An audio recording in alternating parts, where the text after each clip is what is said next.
நாமக்கல் மாவட்டம் கொல்லிமலை அடிவார பகுதியில் கனிமவள கொள்ளை நடப்பதாகவும் அதனை அரசு அதிகாரிகள் கண்டுகொள்வதில்லை என்ற குற்றச்சாட்டும் எழுந்த நிலையில் நியூஸ் தமிழ் செய்திக்குழு நேரில் கள ஆய்வு நடத்தியது.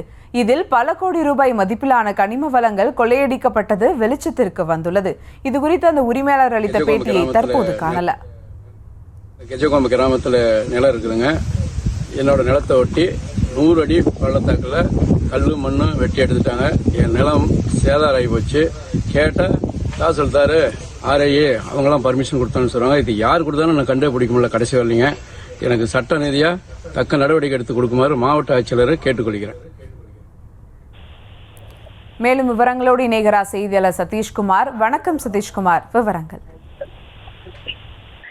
கொல்லிமலையின் அடிவார பகுதியில் சுமார் 100 அடிக்கு மேல மண் மற்றும் பாறைகளை தோண்டி நாமக்கல் மாவட்டத்தின் மிகப்பெரிய சுற்றுலா தலமான கொல்லிமலையின் இயற்கை வளங்கள் கொள்ளையடிக்கப்படுவதாக அந்த தகவலின் அடிப்படையில் நியூஸ் தமிழ் 20% குழு ஆய்வு ஈடுபட்டது. இந்த கள தாசில்தார், ஊராட்சி அலுவலர்கள், வருவாய் ஆய்வாளர், கிராம நிர்வாக அதிகாரி என ஒட்டுமொத்தமாக அதிகாரிகள் துணையோடு காவல்துறை ஒப்புதலோடு நடந்த இந்த கொள்ளையின் இயற்கை வள கொள்ளையில் அதிநவீன ஜேசிபி, ஹிட்டாச்சி வாகனம் என 100க்கும் மேற்பட்ட லாரிகளில் மண் வளத்தை கொள்ளையடிக்க அதிர்ச்சி சம்பவமானது இந்த கள ஆய்வில் தெரிய வந்துள்ளது. நாமக்கல் மாவட்டம் எருமப்பட்டி காவல் நிலையத்துக்கு உட்பட்ட போடிநாயக்கம்பட்டி கெஜகோம்பை பகுதியில் பாஸ்கர் என்பவர் வசித்து வருகிறார்.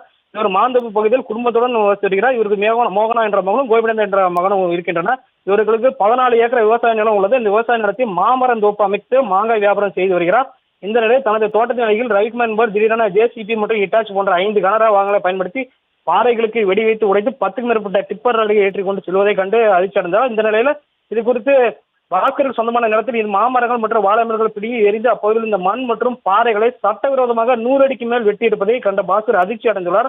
மேலும் விவசாய நிலத்திற்கு செல்ல வேண்டிய பைப் லைன் மற்றும் உடைக்கப்பட்டு சேதப்படுத்திய நிலையில் தட்டி கேட்ட பாஸ்கரை கொலை செய்ததாகவும் அந்த கும்பல் மிரட்டியுள்ளது. இதனால் அதிர்ச்சி அடைந்த பாஸ்கர் எருமப்பட்டி காவல்துறையுடன் புகார் மனு கொடுத்த நிலையில் அங்கு வந்த எருமப்பட்டி துணை ஆய்வாளர் தங்கவேல் மணநலம் கும்பலுடன் கையூட்டு பெற்றுக்கொண்டு புகார் கொடுத்தவர் மிரட்டியுள்ளதாகவும் கூறப்படுகிறது.